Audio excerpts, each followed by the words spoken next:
France Maghreb 2. Bien le bonjour chez vous, ravi de vous retrouver sur France Maghreb 2. C'est parti pour votre grand forum jusque 18h. Ravi de vous retrouver, nous sommes mercredi le 16 mai et on approche à quelques heures de ce premier jour de Ramadan qui est, je le rappelle, annoncé pour demain, jeudi 17 mai. Cher Nadir, bonjour, bienvenue. Bonjour à toi, bonjour à tous les auditeurs. Et l'occasion nous est donnée donc une nouvelle fois de finir en beauté, j'allais dire, avant de passer au mois béni sacré du Ramadan avec un bon petit thé, tout ce qui va avec, hein, histoire de de se préparer. D'être dans l'ambiance. D'être dans l'ambiance, exactement. En tout cas, soyez les bienvenus sur France Maghreb 2 jusque 18h. Tu seras bien accompagné puisque un duo de femmes va te rejoindre. Et on dit souvent que les femmes sont à l'heure. C'est pas forcément vrai, en tout cas pour ce qui est des. Ça a changé, c'est voilà, fini. Ça a changé. Fini, le temps, c'est fini. Le temps a fini. changé. Ouais. Les hommes sont bien plus sérieux. Ah, exactement. Nadia Lazouni, Fatima Wassak qui vont te rejoindre dans quelques instants. Et elles vont nous parler dans leur avis tranché respectif de la Palestine, mais sous un angle différent chacune. Vous allez voir. Tout à l'heure, Nadia Lazouni et Fatima Wassak. Toi, tu vas nous parler d'un sujet qui m'a fait un petit peu rigoler. Mon cher Nadir, tu vas nous parler de quoi dans ton avis tranché? Tout à fait. Je voulais un petit peu être un peu original dans mon avis tranché et j'ai intitulé cet avis tranché "Musclons nos cerveaux", en référence à tous ces jeunes et ces moins jeunes qui de plus en plus sont adeptes de la musculation dans nos quartiers, dans nos villes, dans nos banlieues. Donc ça, voilà, c'est un petit clin d'œil et en même temps, je m'interroge sur certaines choses. Eh bien, on va tenter de les muscler, ces cerveaux. En tout cas, soyez les bienvenus sur France Maghreb 2. C'est parti pour votre LGF jusque 18h. Ravi de vous retrouver. Le Grand Forum avec Christophe Roux sur France Maghreb 2. Au programme de ce grand forum, Gaza, fidèle à ses convictions, l'UJFP a condamné vivement les événements survenus ce lundi 14 mai à la frontière entre Gaza et Israël. Polémique. L'interview de Mariam Pouchtou au micro d'M6 a déclenché une vague de commentaires islamophobes sur les réseaux sociaux et l'apparition en réaction du mot-clé soutien à Mariam. La question LGF, et c'est de foot dont il s'agit aujourd'hui, c'est le grand soir pour l'Olympique de Marseille qui bien va affronter l'Atlético de Madrid ce soir en finale à Lyon de l'Europa League. Pensez-vous que l'OM peut remporter cette finale? Eh bien vous répondez oui ou non sur Facebook ainsi que sur Twitter LGF officiel. Et nous terminerons évidemment par un traditionnel Libertad. Eh oui, c'est le grand soir mon cher Nadir. Ouais, tout à fait. Les Marseillais sont chauds. La musique qui est entraînante et qui résonne dans le stade Vélodrome à chaque grand match, à tous les matchs d'ailleurs. L'Olympique de Marseille en finale de l'Europa League ce soir. Ça se passe à Lyon chez Jean-Mimi.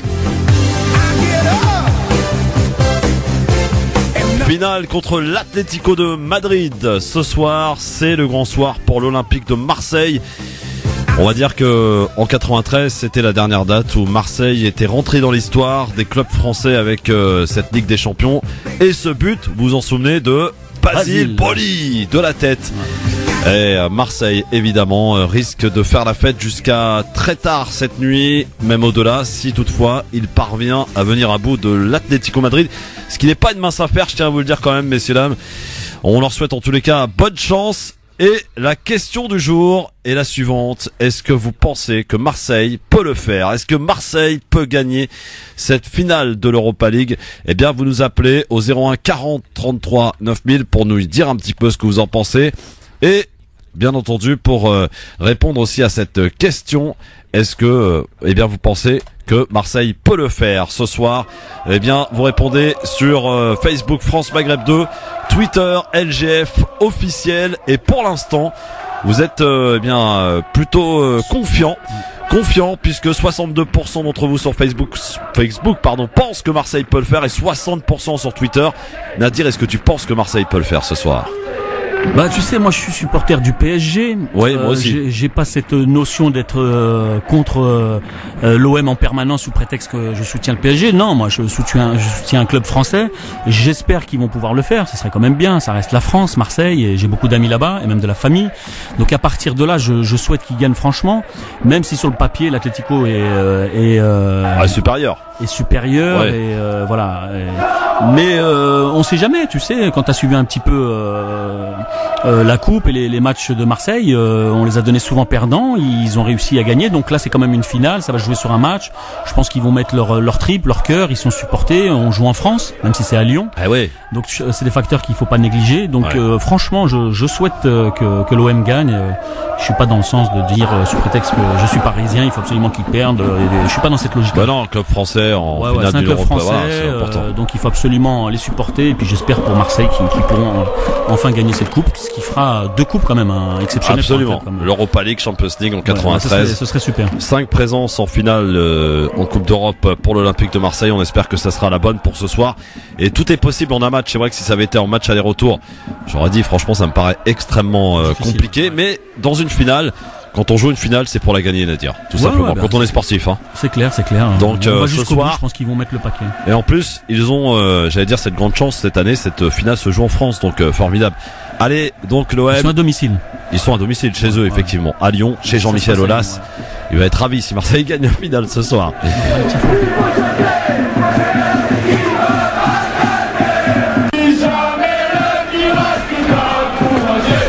Ah, ça va chanter sur le Vieux-Port, dans le stade Vélodrome, partout dans Marseille, c'est l'effervescence apparemment. Hein, du côté de Marseille, la vie s'est quelque peu arrêtée et c'est normal parce que l'Olympique de Marseille avec les Marseillais, c'est une grande histoire. C'est pas comme ici à Paris. Hein, c'est vrai qu'on a des supporters de toutes les équipes, mais à Marseille, c'est vraiment tout le monde ou quasi tout le monde derrière l'Olympique de Marseille. C'est une passion et ça regroupe tout le monde d'ailleurs. Il y a plus d'histoire de nationalité, de communauté, je ne sais quoi, c'est tout le monde derrière l'Olympique de Marseille. Je crois que mine de rien, Marseille, ça peut être un bon exemple du vivre ensemble, contrairement à certains endroits de France. Donc ils sont un peu à l'image de la Réunion et je pense que c'est des parties de la France qui sont capables de démontrer qu'on peut vivre ensemble. Et là, en l'occurrence, par rapport à ce match, on voit que tous les Marseillais sont derrière leur équipe. C'est vrai que contrairement à Paris, qui est un peu plus grand, qui est un peu plus peut-être mélangé, plus de difficultés sur certains aspects, il n'y a pas la même ambiance, ça c'est clair. En tout cas, vous nous appelez au 01 40 33 9000 si vous voulez évidemment nous parler, encourager Marseille, pourquoi pas, mais on va prendre la direction de Munich avec un auditeur qui nous y attend. Bonjour. Oui, bonjour monsieur. Bonjour, quel est votre prénom? Terence, bienvenue à vous. Vous appelez de Munich en Allemagne? Oui, je vous ai souvent appelé là. Ah bah écoutez, soyez le bienvenu cher Terence. Comment ça se passe? Le Ramadan commence quand en Allemagne? C'est demain. Demain. Ouais. Très bien. Eh ben écoutez, apparemment c'est un excellent Ramadan. Alors, on vous écoute. Bah écoutez, moi je vais pas vous décevoir, mais Marseille, c'est pas, je crois pas qu'ils vont gagner parce que j'ai parlé hier, j'ai joué avec golf avec Beckenbauer qui les a entraînés en 93. Alors il m'a dit que c'est pas 50-50, mais je crois pas qu'ils vont les gagner parce que déjà l'expérience de Atlético et il manque d'expérience pour Marseille. Alors oui, mais comme on disait tout à l'heure, c'est vrai que vous avez raison, sur le papier, il n'y a pas photo. Normalement, l'Atlético devrait largement l'emporter, mais dans une finale, tout est possible, cher monsieur. Et la motivation des Marseillais, avec le public derrière, ils sont à domicile. N'oublions pas cet aspect qui est important. Marseille peut le faire, mais si elle le veut et si elle en a envie. Christophe, si je peux me permettre, il faut pas oublier le côté histoire de la chose. Quand Marseille a joué l'AC Milan de l'époque, c'était l'AC Milan qui était intouchable au niveau européen. Ouais. Donc tout le monde était également, même sur le papier, l'AC Milan était 1000 fois vainqueur et allait gagner haut la main le match. C'est clair. Le match était serré. On a vu que les Marseillais ils étaient à fond, ils ont mis le cœur et puis quand tu vois le but, la délivrance, donc tu vois quelque part ça dépassait un petit peu le côté marseillais, mais donc tout est possible, tu sais, il suffit que du côté de l'Atlético il y a une blessure ou un manque de confiance par rapport au fait d'être quand même en France, hein, faut pas l'oublier, on est à Lyon, donc ça joue à l'extérieur pour eux, donc il y a aussi cette pression là qu'il faut pas négliger, hein. En tout cas, tu vas suivre ce match donc ce soir depuis Munich. Supporter du Bayern, Terence? Moi, je suis supporter de Bayern. Je suis bon ami de Franck Ribéry. Mais lui, Ribéry, il souhaite que Marseille va gagner parce que et ses amis là-bas et tout ça. Forcément. Mais moi, ce que je vous dis, je suis pour Marseille, mais je suis Bayern, mais je suis Marseille, mais ce que problème, j'ai peur que parce qu'il manque un peu de discipline. J'ai vu quelques matchs qui sont passés. Et il se lâche toujours à la dernière minute. Alors, bon, en tout cas, bon match. Ils peuvent gagner si 90 minutes 0-0 après prolongation. Dans les pénaltys, bon, là, ils ont une dernière chance. Les pénaltys, tout le monde a moi, ses je chances. vais souhaiter pour que Marseille gagne. Hein. Bah écoutez, merci beaucoup en tout cas et bon ramadan du côté de Munich en Allemagne. Merci, passe bonjour à tout le monde. Et Ça sera fait, il n'y a pas de problème, merci beaucoup. 01 40 33 9000, France Maghreb 2 à l'international, vous nous appelez évidemment dans cette émission, vous êtes les bienvenus. 01 40 33 9000. Est-ce que Marseille, selon vous, a une petite chance de l'emporter cette finale? En tout cas, les supporters y croient plus que jamais. Vous nous appelez au 01 40 33 9000. Bonsoir. Ouais, allô, bonsoir. Bonsoir, prénom? Hicham aux Ulysses. Hicham des Ulysses. Alors, est-ce que Marseille peut le faire ce soir? Ah, je pense pas. Franchement, je suis pas du tout marseillais, je suis parisien. Ouais. Je vais te dire les choses comme elles sont. Sur le papier, l'Atlético est loin. Ouais. Et je pense que mentalement, les Marseillais, ils sont pas. T'as vu, ils ont fait beaucoup de matchs, ils sont quand même assez fatigués. Tu vois, je veux pas ternir l'affiche, mais ici on fait beaucoup de publicité en disant ouais, l'Atlético Marseille, Marseille a ses chances. Et contre ça, je pense qu'il va rendre fou Adil Rami. Ah oui, c'est vrai que. Faut pas oublier le 12e homme, hein, le public, hein. Écoute le public. Un public, ça porte, hein.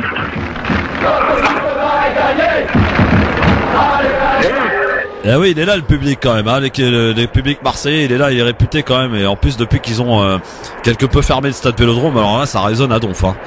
Bon, bah écoute, on va voir ce qu'il en est. En tout cas, supporter parisien, mais tu souhaites quand même la victoire de Marseille ou pas, Hicham? Ah, t'es pas bon joueur, Hicham. Hein. Ah, c'est pas Là, je suis peut-être pas bon joueur, mais je dis les choses honnêtement. Non, ça me ferait chier qu'il gagne. Merci, Hicham, en tout cas, et bon après-midi. Ciao, 01 40 33 9000. Vous voyez, on est supporter parisien avec Nadir ici, mais voilà, il y a Marseille en finale, c'est une équipe française et on aimerait bien que une équipe française l'emporte, quoi. Voilà. Après, effectivement, s'il y avait le PSG face à Marseille, on aurait choisi notre camp, Nadir, c'est ça. Hein, forcément. Oui, bah oui, évidemment. Hein. Allô, bonsoir. Tiens, encore un ou deux appels pour voir un petit peu ce qu'en pensent les auditeurs. Bonsoir, quel est votre prénom? C'est le signe de Dijon. Salut, comment ça va? Dijon, la Côte d'Or. Impeccable, cher ami. Alors, est-ce que Marseille peut le faire ce soir? Ah bah j'espère bien. On est va à trouver. Marseille quand même. Oui, absolument, oui. Alors, tu y crois? C'est l'équipe qui nous a ramené une coupe européenne quand même. J'espère qu'il ramène une 10e. T'oublies pas le PSG quand même, s'il te plaît, la coupe des copes de. C'est pas la même. Ouais, c'est pas la mais c'est même. une coupe d'Europe quand même. Désolé. C'est pas la même. Ce soir, c'est l'Europa League. Hein, c'est la petite coupe d'Europe. Hein, calmons-nous aussi. Hein. C'est pas la Champions Ouais, League. Hein. Quand tu compares les deux clubs, les moyens qu'ils ont. Franchement, quelque part, le PSG peut avoir les boules, hein, parce que quand ils ont investi, quand tu vois le résultat, alors que de l'autre côté, tu vois que même si tu mises pas des millions et des millions, il suffit d'avoir aussi un public et des joueurs qui jouent à fond. Voilà quoi. Hein. Et moi, je pense que Marseille aussi a un âme. Il y a un âme au fond qui non, ça c'est clair, des c'est choses que t'as pas au Parc des Princes. Hein. Ouais. Ah oui, clair, l'ambiance du stade du Parc des Princes, elle a complètement changé depuis que les ultras ne sont plus là, quoi. Bon, en tout cas, merci beaucoup et bon match pour ce soir et bon Ramadan. Hein. Merci beaucoup à vous aussi, à tous les musulmans du monde. Salut du côté de Dijon, bah évidemment, on l'espère en tout cas. Christophe, si je peux me permettre, franchement, c'est une super radio France Maghreb 2. Hein. C'est vrai, parce que t'as des auditeurs de toute la France et t'as même des auditeurs de l'étranger qui t'appellent. Oui, c'est extraordinaire. Ça, appelez-nous, Canada, États-Unis, Maghreb, allez-y. Allez, faites l'effort, appelez-nous. 01 40 33 9000 pour ceux qui nous appellent de l'étranger, 00 33 1 40 33 9000 pour nous appeler. Est-ce que Marseille, selon vous, peut le faire? Pour l'instant, vous êtes confiant sur Facebook. 62%, 60% sur Twitter. Vous continuez de voter. France Maghreb 2 sur Facebook, sur Twitter. LGF officiel.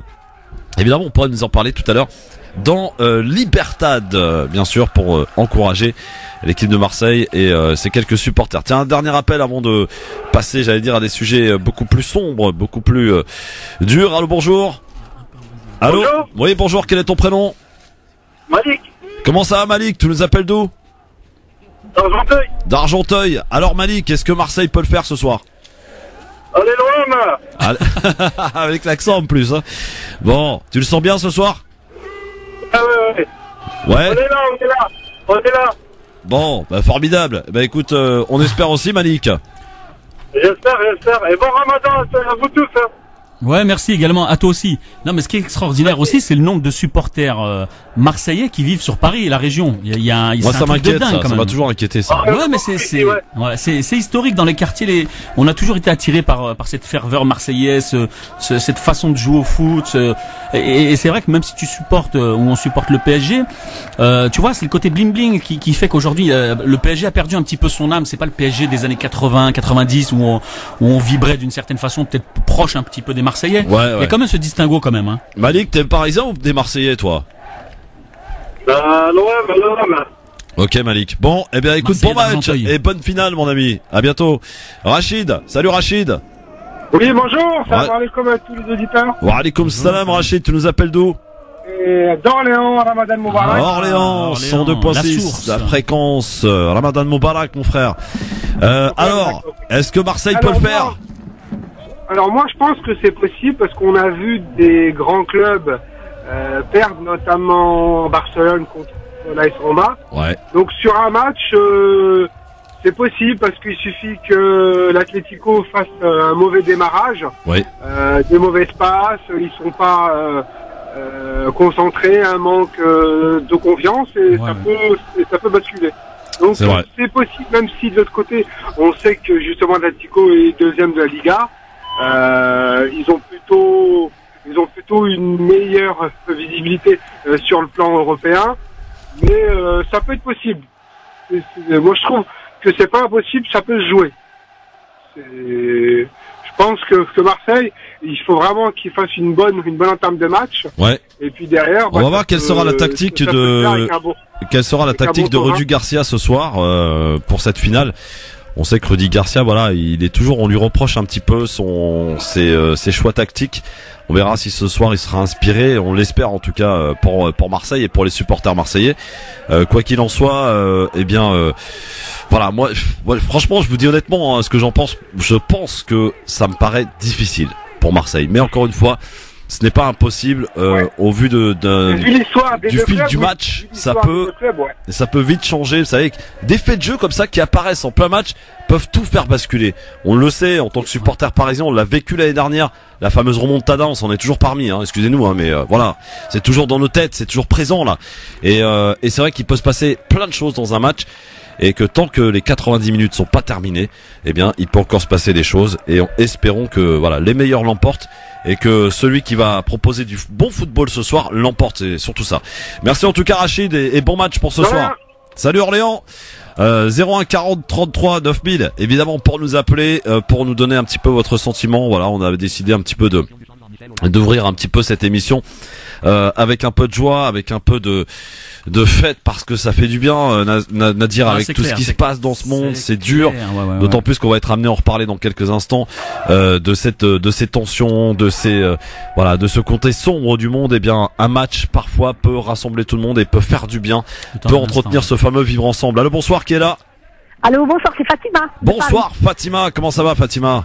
Ça va très bien. Ramadan Moubarak à tout le monde et en particulier à vous. Merci voilà. Fatima.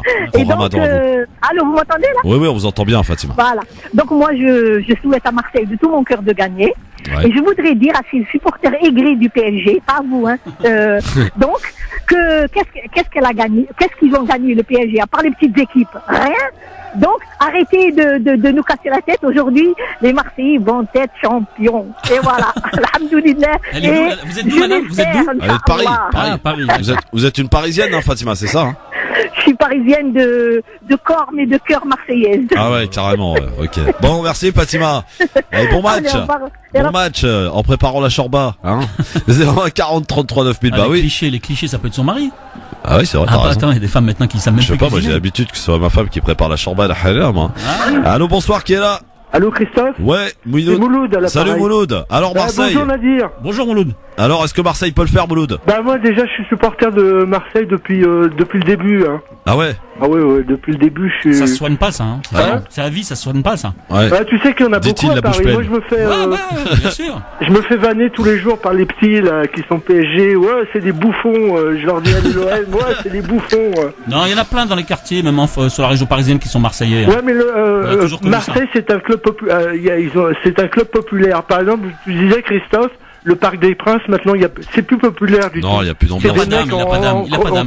Non, il y avait de l'âme, arrêtez. Non, mais là, maintenant c'est vrai qu'il n'y a plus d'ambiance au Parc des Princes. Il faut voir le prix des places aussi, Christophe. Ah ouais, non, mais quand Auteuil et Boulogne se répondaient, c'était juste magnifique à l'époque, vous vous en souvenez? Ah non, tout à fait. Ouais, c'était fabuleux. Mais moi, ce qui me fait plaisir aujourd'hui aussi, c'est qu'Olas, il va être aux côtés du président de Marseille. Ouais. Dans les tribunes. Mais il doit faire la gueule quand même, Olas. Tout dépendra de l'entame du match.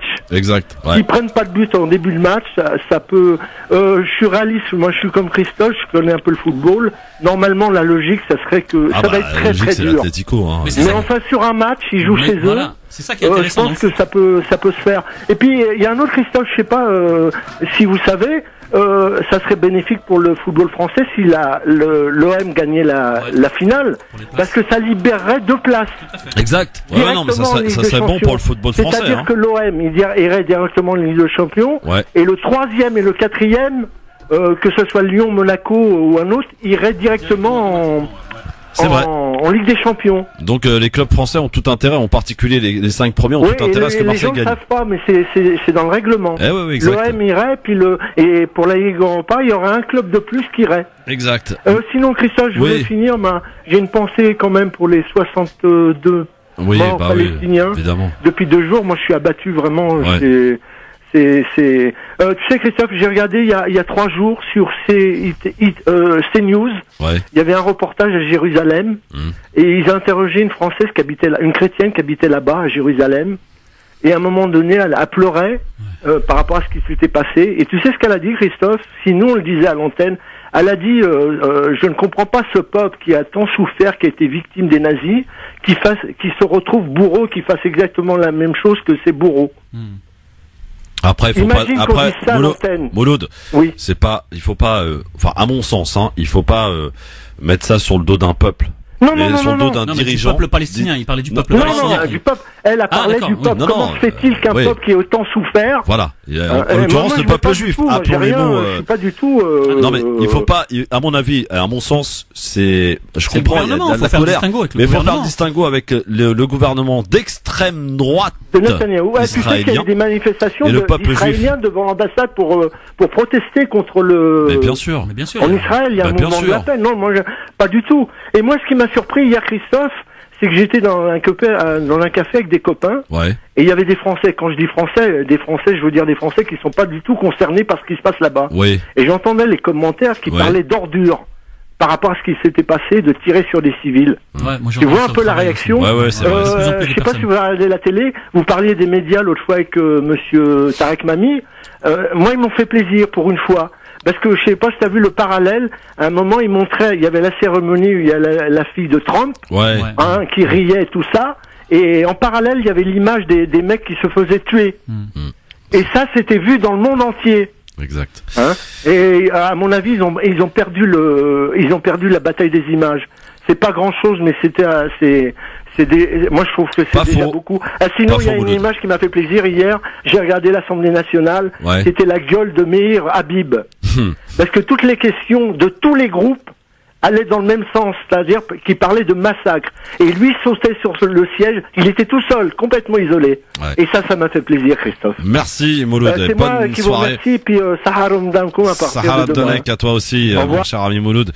Effectivement, à partir de demain, en espérant que ce ramadan rime et soit associé avec la paix, que le sang s'arrête de couler, surtout pour ces peuples qui ont l'habitude depuis 70 ans à ce que le sang coule et que les morts se comptent par dizaines et centaines. D'ailleurs, je précise que tout à l'heure, il y a une grosse manifestation d'organiser ces places du Trocadéro à partir de 18h30 à l'appel de plusieurs collectifs palestiniens pour dénoncer évidemment ce qui s'est passé lundi, pour crier sa colère de manière pacifique et pour aussi dénoncer ce transfert de l'ambassade américaine de Tel Aviv à Jérusalem. Je précise d'ailleurs qu'il y a un autre pays qui vient de faire la même chose aujourd'hui, c'est le Guatemala.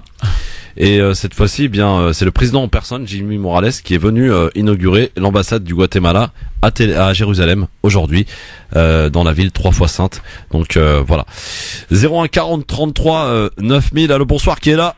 Oui, bonsoir, c'est monsieur Hassan. Bonsoir, monsieur. Je vous appelle, j'écoute tous les jours votre radio et c'est la première fois que je vous appelle. Soyez d'abord le bienvenu, mon cher Hassan. Il faut toujours une première dans la vie.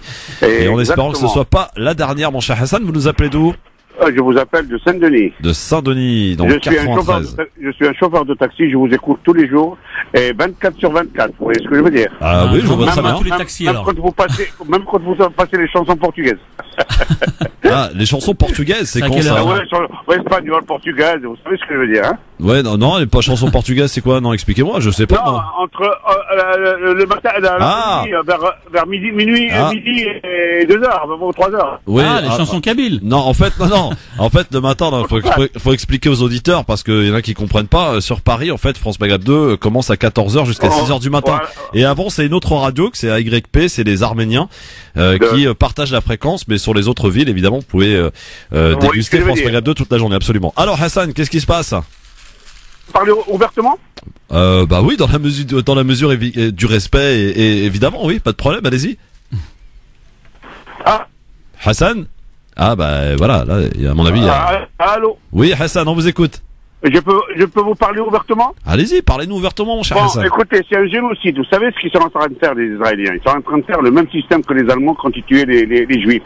Quand un Allemand meurt, il y a 20 Juifs qui meurent derrière fusillés. Et là, c'est un Juif pour 50 Palestiniens. Moi, ça m'écoeure tout ça. Et les médias, ils en parlent pas. Vous voyez ce que je veux dire? Ils en parlent un peu plus. Un peu plus. On va dire que quand même. Ils en parlent, mais ils ont leur façon de voir ce conflit. C'est vrai que c'est différent d'une autre. Hein. Le cas Admi, ils en ont parlé des années et toujours la même salade. Ouais, mais ça change un petit peu, comme le disait l'auditeur précédent. Maintenant, il y a des gens qui se libèrent un petit. Ouais, Hassan, on est en train de couper, pas de perdre, je veux dire. Faut s'arrêter, faut arrêter le véhicule.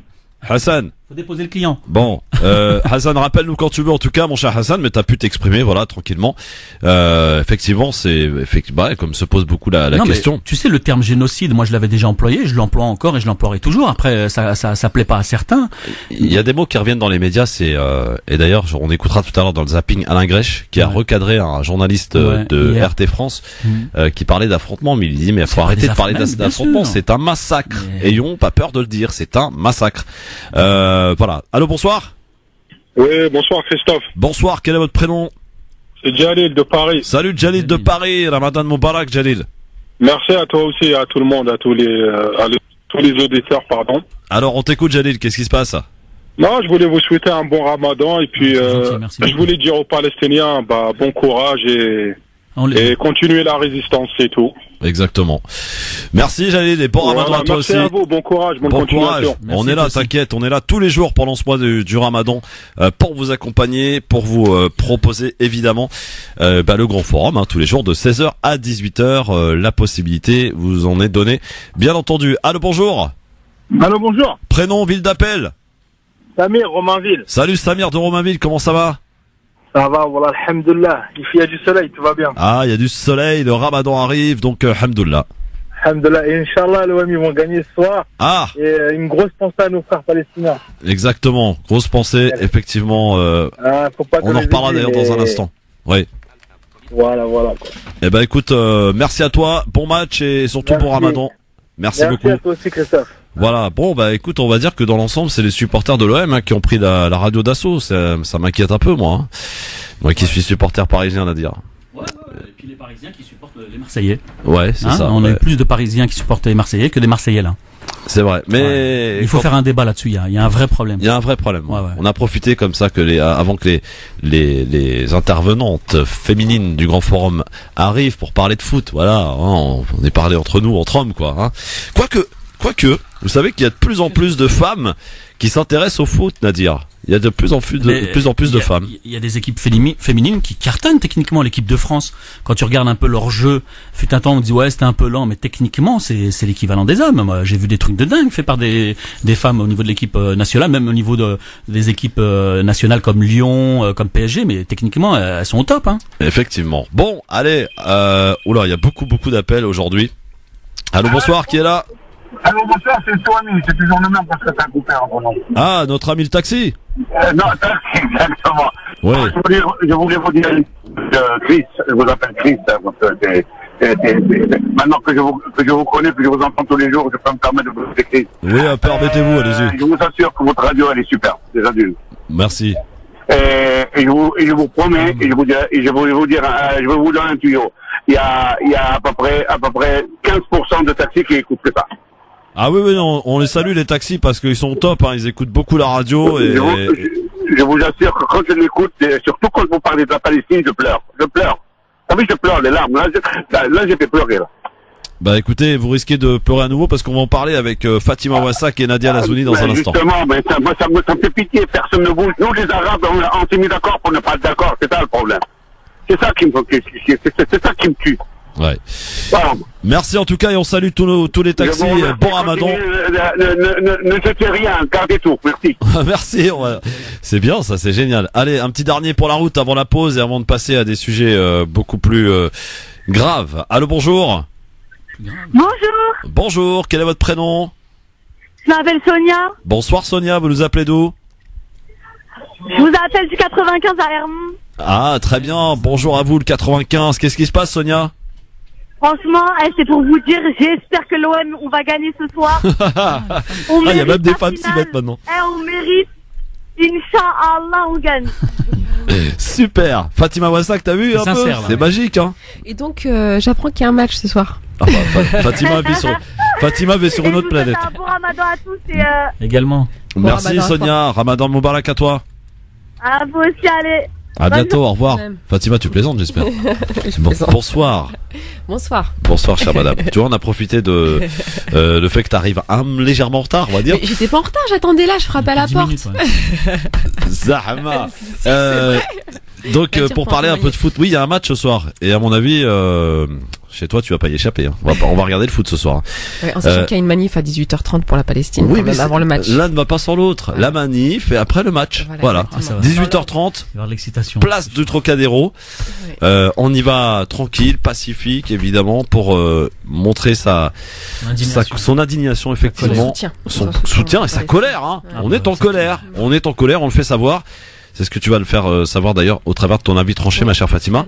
Dans un instant, tu vas nous parler. Alors, j'ai vu qu'avec Nadia Lazouni, qui est elle aussi pas encore arrivée, vous allez parler du même sujet, mais apparemment sous un angle différent. Alors, quel est l'angle choisi par toi, chère Fatima, aujourd'hui? Moi, je voulais revenir un peu sur les tentatives de manipulation médiatique et politique lorsqu'il s'agit de Palestine. Les dernières, l'antisémitisme dans les banlieues, antisionisme égale antisémitisme, etc., etc. Donc, je voulais revenir là-dessus pour dire, voilà, même si on le savait déjà, à quoi servent ces manipulations en fait? C'est en réalité pour nous endormir lorsqu'il y a des massacres, pour nous culpabiliser et pour nous neutraliser. Voilà, et pour éviter qu'il y ait les mobilisations populaires, vous vous souvenez, en 2008, fin 2008, 2009 ou en 2014 quoi. Ouais, exactement. Donc, on va en reparler dans un instant sur France Maghreb 2. Ne bougez pas, on est de retour très vite avec Nadir Kaya, Fatima Wassak, l'équipe pas tout à fait au complet. Nadia Lazouni arrive.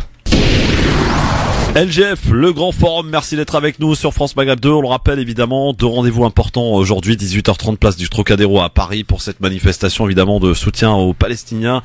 18h30 donc place du Trocadéro. Et puis ce soir évidemment pour faire la fête à la veille de ce premier jour de ce mois sacré du Ramadan, que l'on vous souhaite d'ailleurs excellent à l'écoute de France Maghreb 2. Ramadan Moubarak, Sahar Hamdan à tous les auditrices et auditeurs, à tous les musulmans du monde entier. Bien entendu, match ce soir donc de l'OM en finale de l'Europa League face à l'Atlético de Madrid. Et bien tout de suite, nous allons justement en parler de la Palestine à quelques heures maintenant de cette grande manifestation qui j'espère va engendrer et réunir beaucoup de monde ce soir place du Trocadéro à Paris, 18h30. Vous avez encore le temps d'y aller, donc allez-y. Et on va en parler de la Palestine tout de suite dans l'avis tranché signé Fatima Wassak.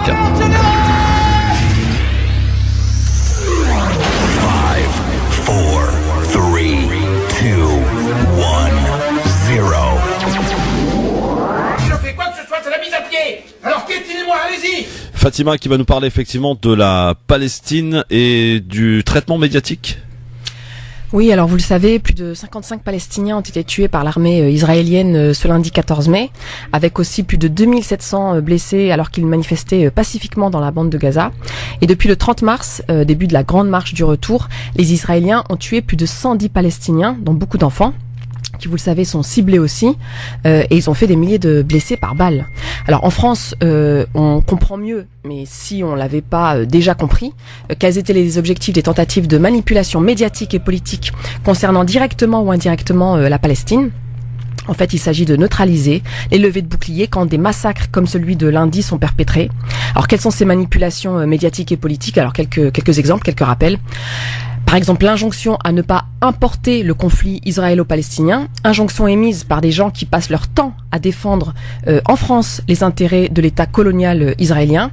Autre manipulation, l'embourgeoisement des Palestiniens de Ramallah, par exemple. Vous vous souvenez de ces nombreux reportages qui ne revendiqueraient plus la libération de leur terre et de leur peuple, sous prétexte que l'État colonial israélien les aurait endormis avec de l'argent, avec cette idée que les Palestiniens eux-mêmes ne se battent plus parce qu'ils ont fini par se coucher.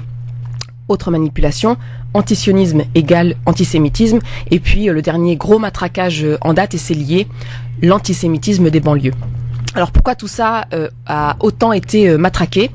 C'est pour tenter de nous culpabiliser, de nous faire douter, pour éviter les fortes mobilisations pro-palestiniennes, notamment des quartiers populaires, comme celle de 2009 ou celle de 2014. Alors pourquoi vouloir à ce point nous neutraliser? Mais il faut se rappeler d'un élément démographique essentiel. Nous sommes en France des millions à être pro-palestiniens. Nous sommes des millions. Nous avons la possibilité de créer un nouveau rapport de force politique et peser de tout notre poids sur ce rapport de force. Voilà pourquoi nous faisons peur et pourquoi on cherche à nous embrouiller le cerveau avec les douilles dont je parlais tout à l'heure. Et les descendants de l'immigration postcoloniale font particulièrement peur. Pourquoi ? Parce que nous aimons la Palestine. Notre amour pour la Palestine, c'est parmi les choses les plus belles qu'on ait, car pour nous la Palestine est synonyme de libération, de justice et de dignité humaine. Pour la Palestine, je le sais, on sera toujours à la hauteur, conscient du fait que notre amour pour nos frères et pour nos sœurs palestiniens nous honore. Nous faisons peur également parce que nous avons une force qui est inscrite dans nos histoires familiales, elle est presque inscrite dans nos gènes. Nous savons que la libération de la Palestine est possible. Nous savons que ce n'est pas un rêve utopique, une sorte de rêve d'adolescent en mal de subversion, sorte de rêve gauchiste. Nous savons que c'est possible de se libérer d'une colonisation de peuplement, même après 70 ans. Notre force, c'est que nous avons l'exemple algérien. Voilà, les Algériens et les Algériennes ont libéré leur pays après 132 ans de colonisation, de peuplement, 132 ans. Ce n'est pas pour rien que les Palestiniens brandissent autant le drapeau algérien, vous le savez, à côté du drapeau palestinien. Les Palestiniens savent, et nous, on le sait. Quand on met ces deux drapeaux, le drapeau palestinien et le drapeau algérien, on se sait, comme on dit. Le message qu'on envoie est clair, l'Algérie vaincra, l'Algérie a vaincu, la Palestine vaincra. Une manière de dire qu'avec l'aide de Dieu, la Palestine sera libérée de la mer au Jourdain. Comme pour la libération de l'Algérie, c'est une question de rapport de force politique, il n'y a pas de fatalité. Nous sommes des millions en France, nous pouvons peser dans ce rapport de force politique. Il n'y a pas de petites choses, tout compte. Une petite chose fois des millions, ça peut peser lourdement. Alors comment peser? Quelques éléments.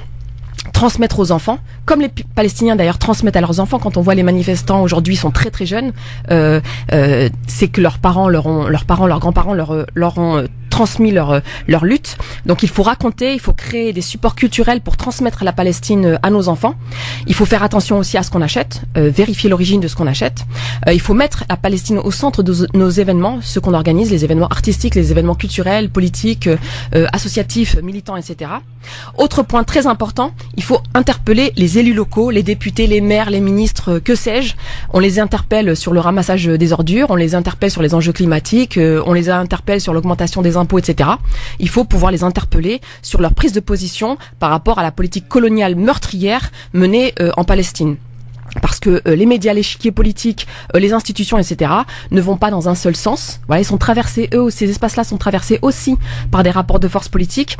Il y a des institutionnels, il y a des journalistes, etc.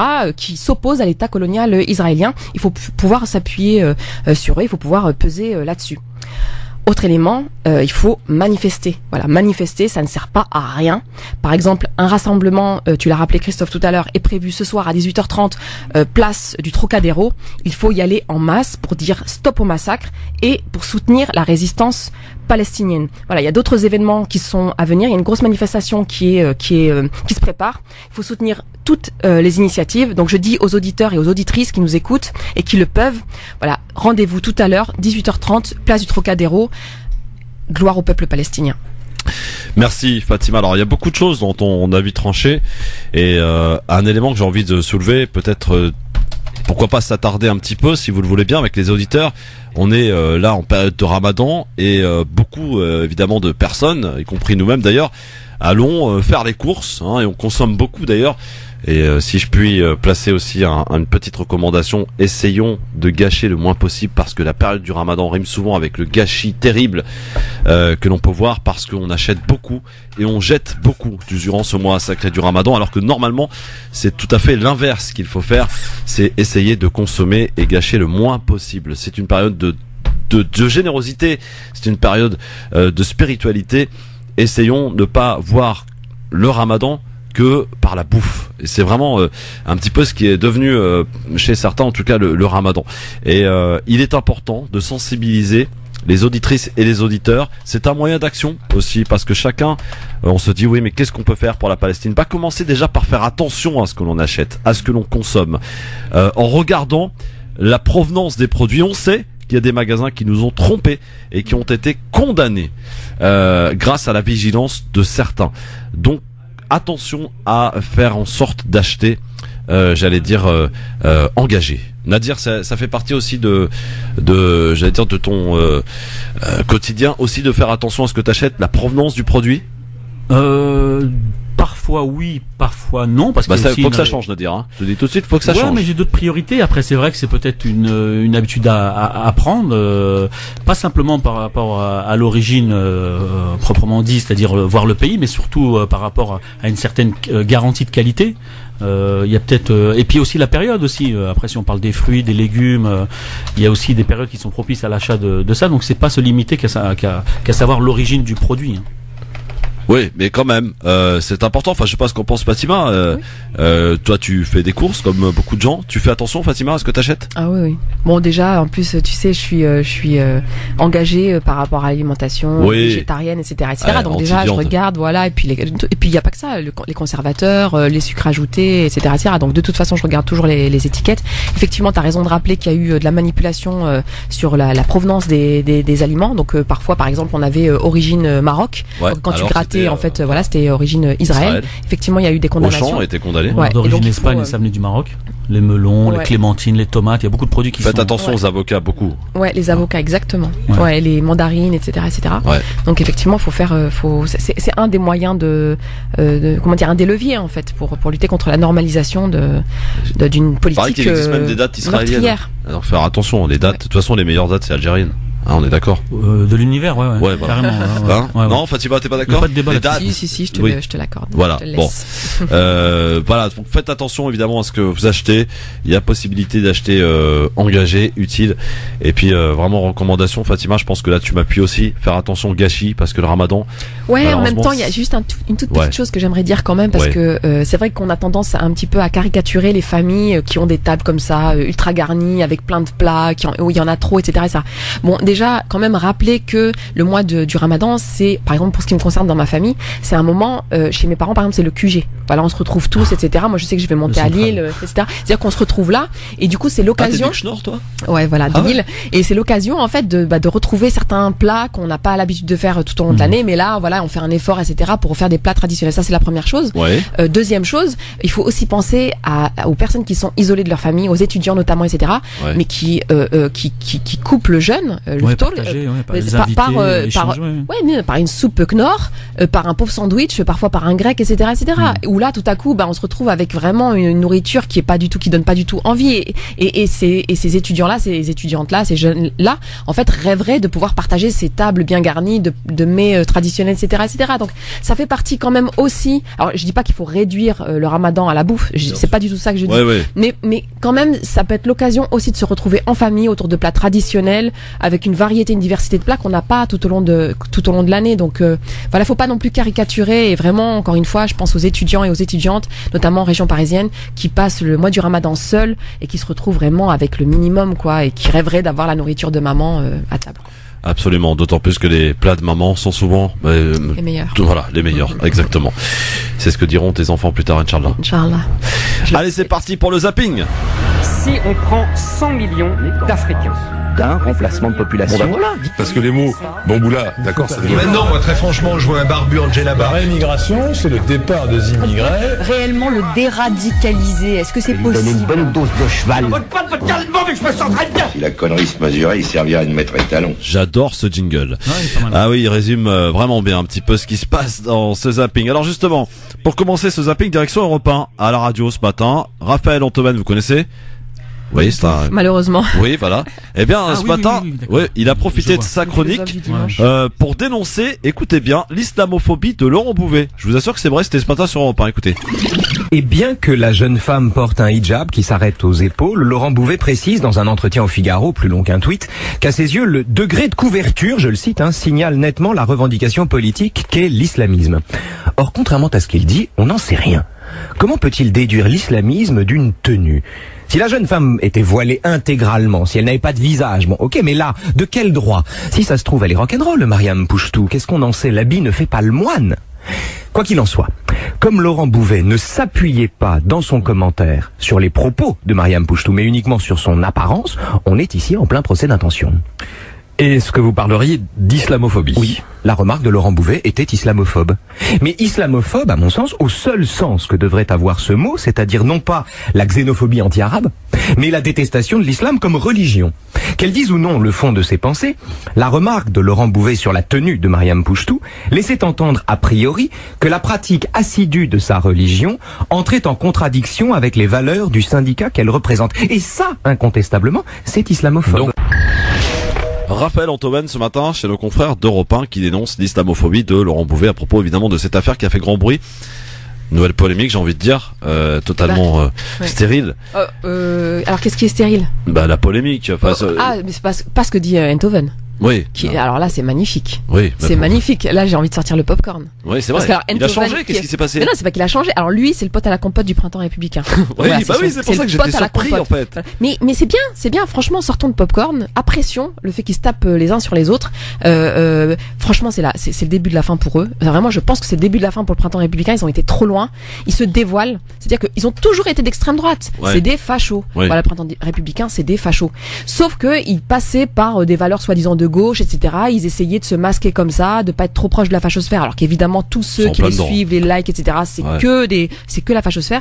Et là, enfin, voilà, ils se dévoilent, y compris auprès des leurs. C'est-à-dire que c'est Enthoven, donc un des fidèles soutiens du printemps républicain, qui tape sur son collègue. Et ça fait du bien quand même de voir à quel point ils peuvent se diviser, à quel point ça peut être des traîtres les uns vis-à-vis des autres, parce qu'à un moment donné, ça ne tient plus. Leur racisme ne tient plus. Et voilà. Et vraiment, j'espère que Laurent Bouvet. Non mais c'est incroyable qu'il ait osé en plus. Mais c'est des vichistes aussi, c'est-à-dire qu'ils sont fachos, mais ils ont cette comment dire. Ouais, et puis cette manière de faire, cette pratique, par exemple là le fait de mettre sa photo à Mariam, je me souviens plus de son nom, Pouchtou. Voilà, mettre sa photo comme ça. C'est comme si il l'a lancé comme ça à la vindicte populaire, en réalité la vindicte de la fachosphère, pour dire voilà, je vous ai trouvé une cible, allez-y les gars, allez-y lancez l'offensive, lancez la meute quoi. Et cette manière de faire, elle est proprement dégueulasse. Il l'a déjà fait, c'est pas la première fois qu'il le fait. Sauf que là, pour une fois, et ça, il faut vraiment, encore une fois, sortir le popcorn. Voilà, ils se torpillent les uns sur les autres, quoi. Les uns contre les autres. De leadership, peut-être, il veut prendre les commandes du printemps républicain. Ouais, mais je pense que Enthoven assume pas que ça aille aussi loin, parce que lui, il a sa petite casquette de philosophe du dimanche, là, parce que alors lui, il vaut pas mieux que Bouvet, en réalité, il vaut pas mieux que Bouvet. Faut pas oublier, il surpris. Miracle, va savoir si le gars, intellectuellement, il s'est remis en question, et il s'est dit, c'est vrai, ce que je fais depuis longtemps, c'est peut-être pas le bon chemin. C'est le 25 décembre, Nadir, c'est pas le 16 mai. Non, mais les miracles, chez nous, l'islam, ils sont en permanence, ils sont au quotidien. Simplement, il y a des gens qui ne les voient pas, qui ne les comprennent pas. Mais pourquoi pas, si le gars intellectuellement il s'est remis en question, et puis là, en fin de compte, il vient de comprendre qu'il y a un jeu qui est malsain depuis longtemps dans les médias, qui consiste à taper sur les musulmans et les femmes voilées en particulier, et qu'aujourd'hui ça suffisait, et qu'à partir de sa chronique, ça permettait peut-être de remettre en question certaines choses. Pourquoi pas? Moi, j'aspire à ça. Après, c'est comme dit Fatima, si maintenant ils en arrivent à se taper les uns sur les autres, on va pas s'en plaindre, toujours dans cette dynamique d'être moi je suis le dominant, tant pis pour eux. Donneur de leçons. Alors dans ce zapping aussi, alors là c'est pas mal non plus, ça va vous plaire, j'en suis sûr. Alain Grèche, invité de la chaîne de télé RT France, qui reprend un journaliste sur le mot affrontement en propos de ce qui s'est passé à Gaza. Écoutez, on y va. Parallèlement à cette inauguration, on le voit à côté de vous sur des images des affrontements qui ont éclaté, un regain de tension entre Israéliens et Palestiniens à la frontière entre la bande de Gaza et Israël. On en est à 41 tués. Aujourd'hui, ça fait 95 morts depuis le début de la marche du retour, le 30 mars dernier. Jusqu'où est-ce que ça peut aller et quelle solution trouver au final ? Avant de vous répondre, je voudrais quand même vous reprendre sur les termes utilisés, qui sont les termes d'ailleurs de tous les médias. Heurts, affrontements, c'est pas des heurts et des affrontements, c'est un massacre. C'est quand une armée tire sur une population qui est désarmée, des civils désarmés, je veux dire, on appelle ça un massacre. C'est pas un heurt entre deux parties qui sont Pourtant, l'ambassadrice d'Israël en France a employé d'autres termes en disant que c'était pour tuer des soldats israéliens que les manifestants gazaouis essayaient de s'infiltrer en Israël. C'est quand même extraordinaire. Il y a eu aucun tué. La plupart des gens qui ont été tués, d'après les correspondants étrangers sur place, ont été tués à plusieurs centaines de mètres de la barrière. Donc, c'est vraiment un massacre. Et il faut utiliser les mots parce que avec Israël, il y a en Europe en tous les cas et en France une espèce de timidité comme ça à qualifier. Je veux dire, imaginons une autre armée d'un pays occidental tuant une centaine de personnes en 3 semaines, des manifestants désarmés. Je dirais, on aurait une levée de bouclier, mais parce que c'est Israël, on laisse passer ou on trouve des justifications à la politique menée par ce gouvernement. Alain Grèche qui parle et qui recadre un journaliste qui a osé parler d'affrontement et dit non, c'est pas un affrontement, c'est un massacre. Il faut appeler les choses par leur nom. Eh oui. Bonjour Nadia Lazouni. Bonjour Christophe Roux. Bonjour Fatima Wassak. Bonjour Nadine Kaya. Alors, bonjour les auditeurs. Alain Grèche, pour le coup, a recadré comme il se devait le journaliste en question. Et c'est vrai que ce mot est revenu beaucoup dans les médias depuis lundi. Alors un peu moins aujourd'hui, j'ai l'impression qu'ils sont peut-être un peu plus, ils sont un peu remis en cause. Mais le mot affrontement apparaissait pour qualifier ce qui s'est passé d'horrible à Gaza. On rappelle quand même, un affrontement, c'est entre deux camps. Le problème, c'est que là, il s'agit pas d'un affrontement, il s'agit d'une armée, d'un massacre qui a tiré à balles réelles sur des manifestants qui n'avaient que dans leurs mains des drapeaux palestiniens. Voilà. Nadir? Moi, je me retiens, franchement. Tu te retiens? Ouais, je suis pas un pro-palestinien, c'est-à-dire que j'ai jamais milité réellement. Je défends la cause palestinienne parce que je me sens concerné de par mes origines arabes et ce que je suis. Mais ce qui me fait plaisir, c'est qu'il y a des gens maintenant qui ont le courage de dire clairement les choses comme on vient de l'entendre. Il y a une sémantique qui est importante, il y a des mots qui nous ont longtemps été privés. Et donc aujourd'hui, les Français, entre guillemets de souche, qui sont pas nécessairement concernés par la cause palestinienne, refusent maintenant, pour beaucoup d'entre eux, moi c'est ce que j'ai pu voir depuis 2-3 jours, et notamment depuis les massacres, d'avoir la même sémantique. Ils parlent de massacres, certains, j'ai même entendu moi au travail, parler de génocide, et des termes qui vont à l'encontre de ce qu'on a l'habitude d'entendre d'un point de vue politique ou médiatique. La sémantique est importante, Fatima. Ouais, c'est pas la première fois qu'Alain Grèche fait ce type de recadrage. D'ailleurs, c'est l'essentiel. Enfin, il a fait pas mal d'ouvrages pour recadrer sémantiquement, par rapport aux manipulations médiatiques dont on parlait tout à l'heure. Et effectivement, il faut le faire. C'est dommage qu'il n'y ait pas plus de journalistes, de chercheurs, d'universitaires, de militants, de citoyens, etc. qui fassent ce genre de rappel, parce que c'est une machine de guerre, les médias, pour ce qui concerne la Palestine. Justement, de la Palestine, dans sa question avec toi, Nadia Lazouni, dans un instant. Est-ce que je peux dire quelque chose, oui, bien sûr, réagir à ce qu'a dit mon cher ami Nadir? En fait, moi, contrairement à Nadir, c'est pas mes origines qui me poussent à soutenir les Palestiniens. Non, mais c'est ce que tu as mis en avant. Mais non, c'est juste déjà, on est du côté du droit, de la justice. Exactement, du côté de la justice, du côté du droit international, pour le respect des conventions internationales, pour le respect des résolutions. Donc Israël ne fait pas exception lorsqu'on vit dans un état de droit. En tout cas, quand on prétend vivre dans un état de droit, ne devrait pas faire exception. Et donc, moi, c'est plutôt le mot pro-palestinien qui me gêne, parce que du coup, on est juste du côté des victimes et du peuple opprimé. C'est pas parce qu'ils sont palestiniens qu'on est de leur côté, c'est parce qu'ils sont opprimés. Et c'est pas parce qu'ils sont arabes. D'ailleurs, Tarek Mami disait l'autre fois quelque chose d'intéressant. Il disait quand on est un homme et qu'on n'est pas sensibilisé par les Palestiniens, on n'est pas pour la justice. Moi, ça me paraît bien. Ouais, mais je pense qu'il faut quand même, enfin, en tout cas pour ma part, moi, j'assume complètement que c'est aussi. Alors, c'est sûr que c'est parce que aussi je viens d'une immigration issue de la colonisation et que là, il s'agit en Palestine d'une colonisation de peuplement. Donc évidemment que il y a comment dire la même, on partage la même histoire de colonisation. Donc évidemment qu'il y a ce lien-là. Mais moi, j'assume de dire qu'il y a aussi la dimension, oui, en termes d'arabité.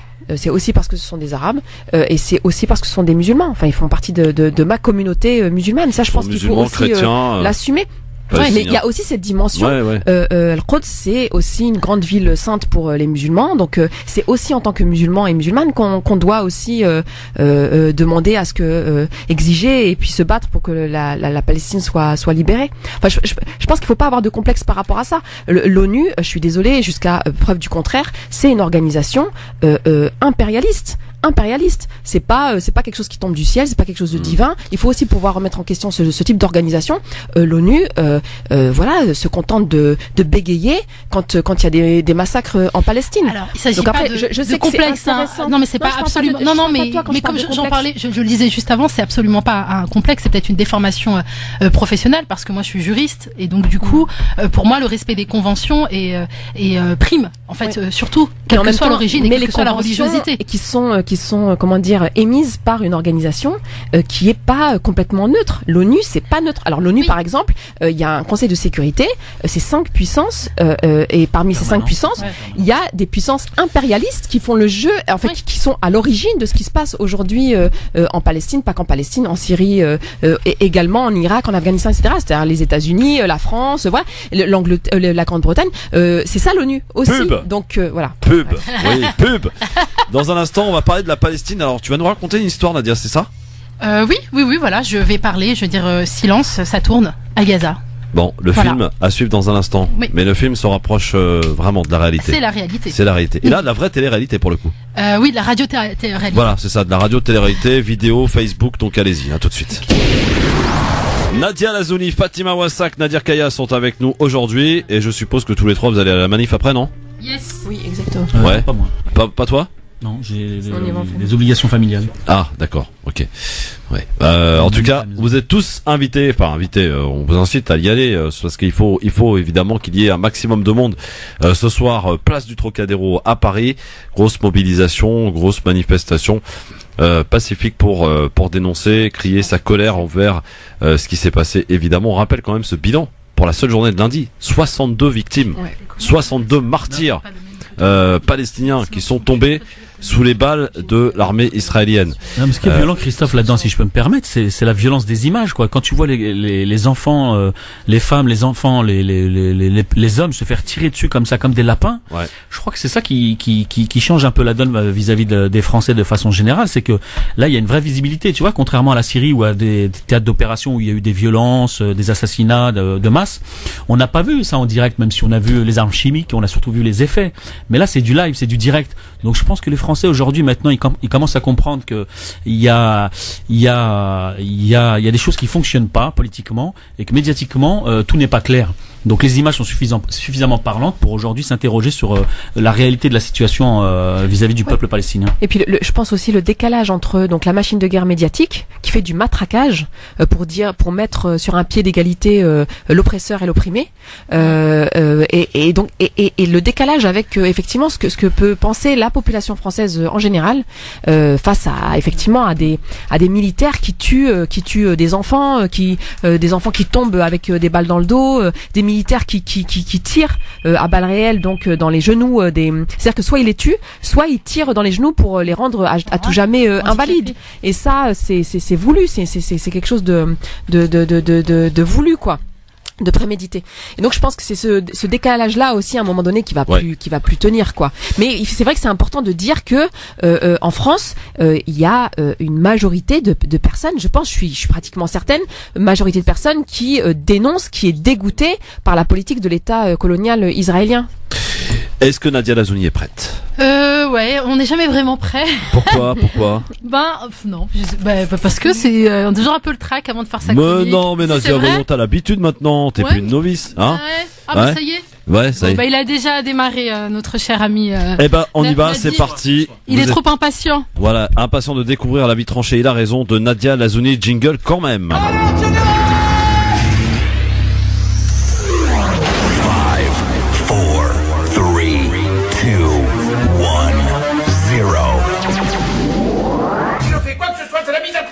Alors piétinez-moi, allez-y. Nadia Lazouni qui va se prêter à un exercice, essayer de nous raconter une histoire.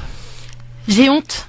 Gaza pleure ses morts tandis que les États-Unis et Israël ont inauguré la nouvelle ambassade des États-Unis à Jérusalem.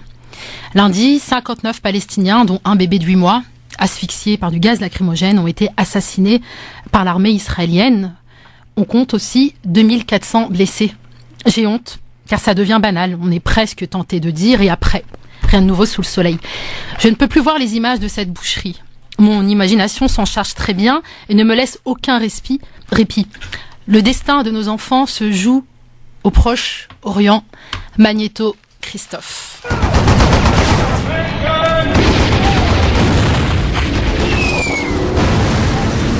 Rangez-moi ces couteaux.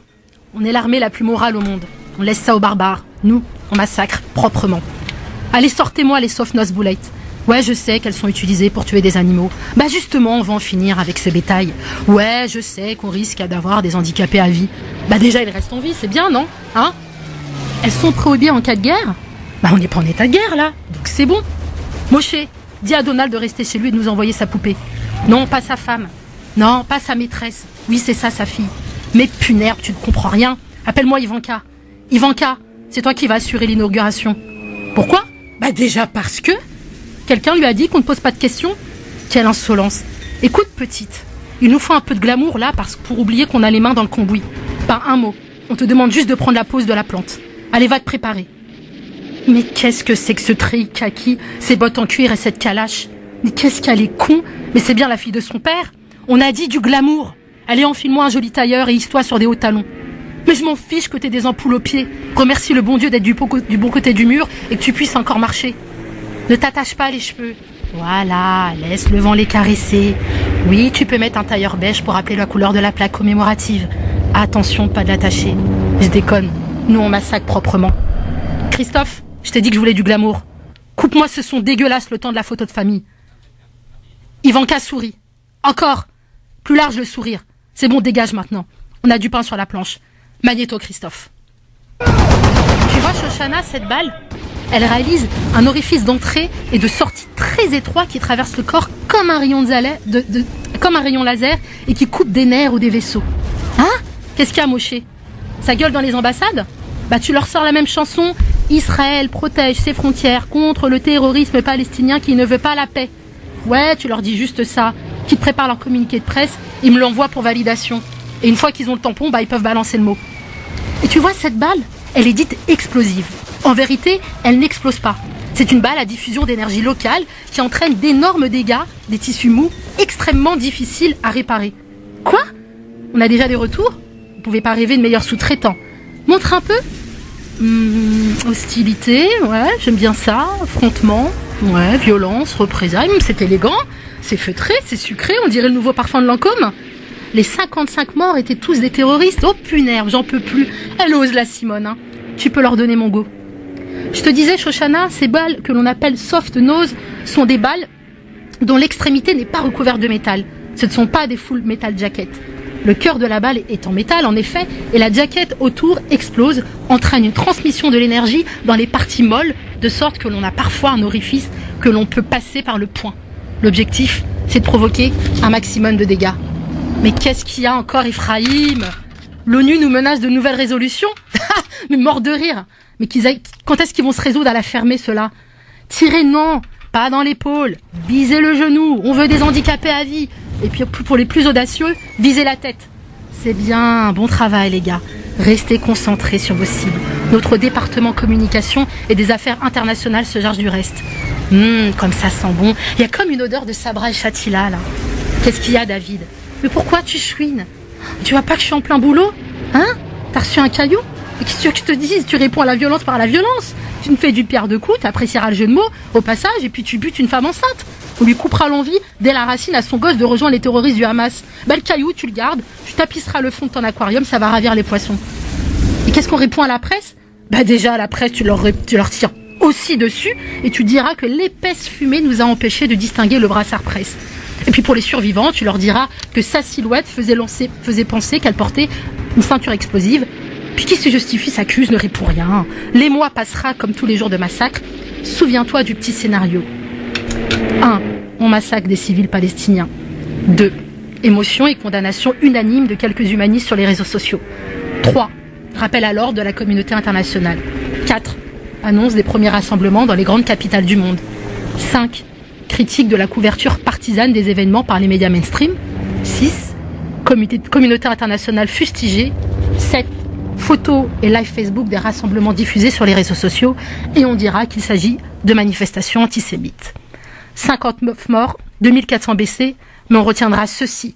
Nous pouvons pardonner aux Arabes de tuer nos enfants, mais nous ne pouvons pas leur pardonner de nous forcer à tuer leurs enfants. La paix s'installera le jour où les Arabes aimeront leurs enfants plus qu'ils nous haïssent. C'est cynique, hein? C'est signé Glodamer et c'est tweeté par le CRIF qui vous souhaite en passant un très bon ramadan.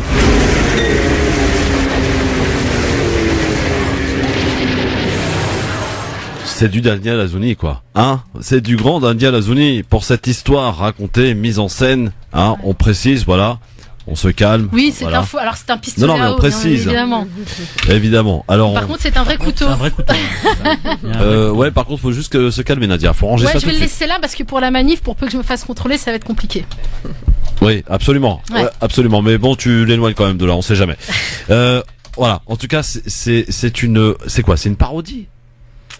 Non mais je pense que ça se passe réellement comme ça. Oui, c'est réaliste quand même. Ouais, voilà, c'est très réaliste. On pourrait croire que c'est caricatural, mais non, amis auditrices, auditeurs, oui, voilà. Ouais, le ton est particulier, mais c'est vrai que ça se passe à peu près comme ça. Ça te plaît pas, Nadia?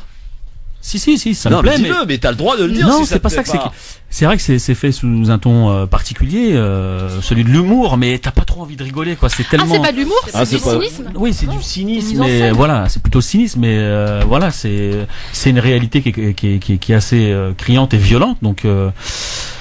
Voilà, c'est difficile de réagir. On essaie de mettre la colère de côté et de partager notre émotion avec les uns et les autres pour surtout faire passer un message au CRIF et à Bim Meyer et à tous ceux qui essayent de faire croire que c'est simplement la révolte du Hamas et de certains terroristes face à un colonisateur qui ne souhaite que la paix.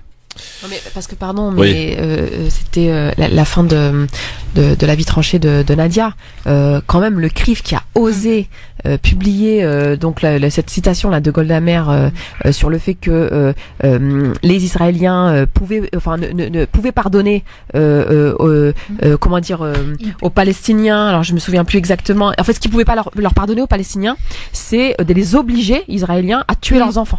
Et ça, vraiment, ils leur pardonnent pas d'être obligés. Oh là là, on est obligé de tuer vos enfants et on vous en veut en plus. Enfin, et ça, le fait le fait que Goldamer ait dit ça, dégueulasse. Mais le fait que le CRIF ose, alors qu'il y a des enfants qui sont tués, alors qu'il y a autant de morts, etc., ose publier ça aujourd'hui. Et effectivement, ose en plus.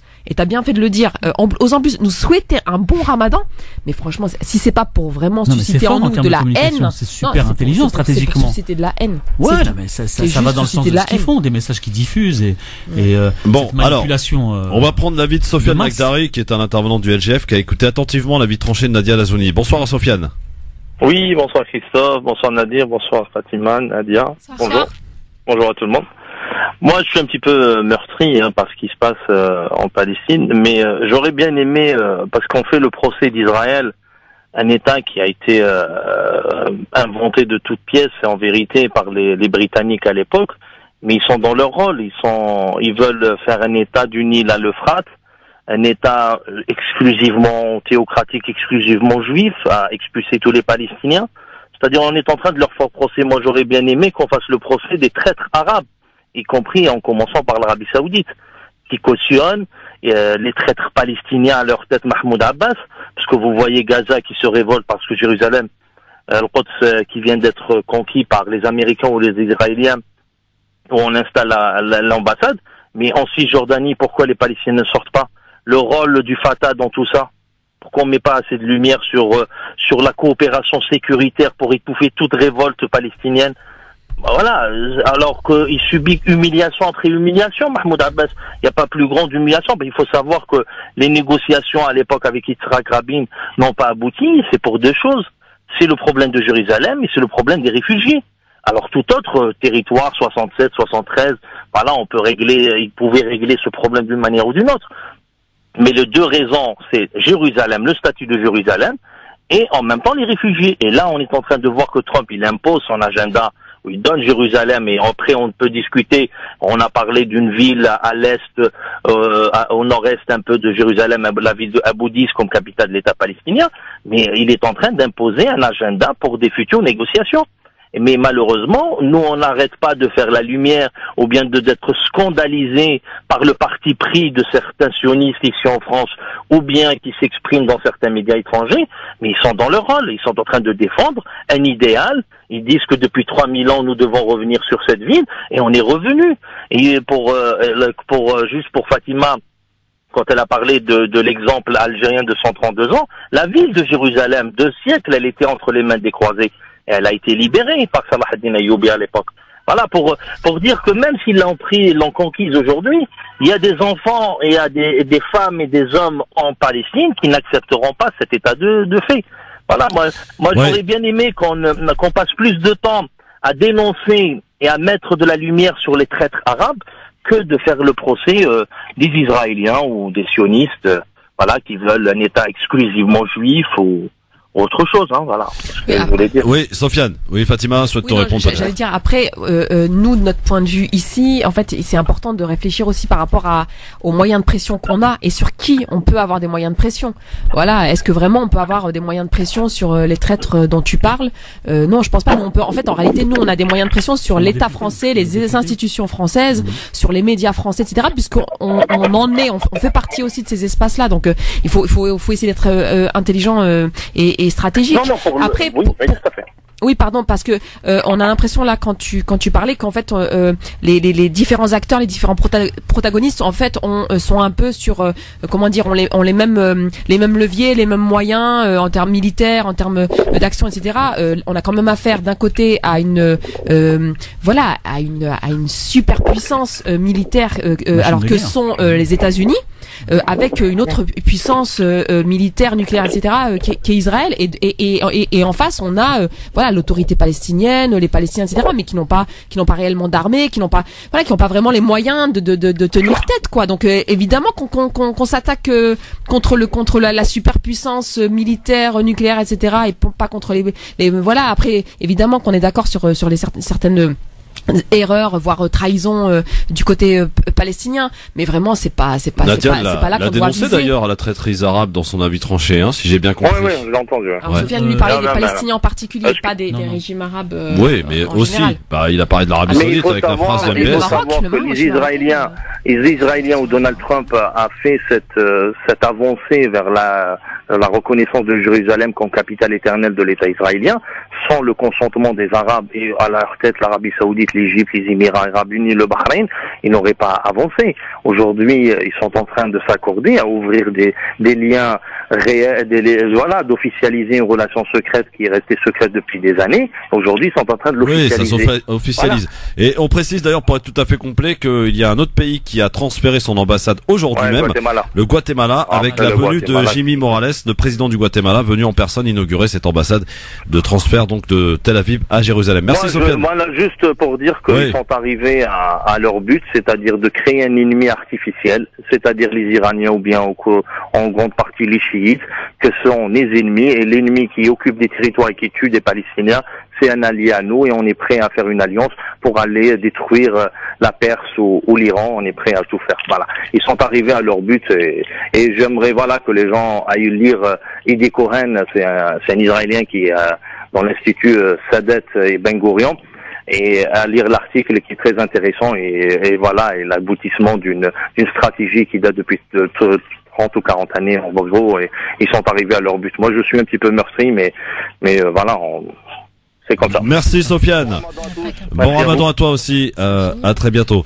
Bon, alors on va changer un peu de sujet et on rappelle aux auditrices et aux auditeurs, 18h30, c'est place du Trocadéro à Paris pour aller dénoncer évidemment la situation de Gaza. Je rappelle ce bilan, 62 victimes pour la seule journée de lundi. Nous étions d'ailleurs en direct de Gaza avec Ziad Medouk qui nous expliquait qu'hier était une journée de tristesse à Gaza parce que on enterrait les martyrs. Voilà, hier c'était avec également la triste nouvelle de ce bébé de 8 mois qui est mort donc hier à Gaza.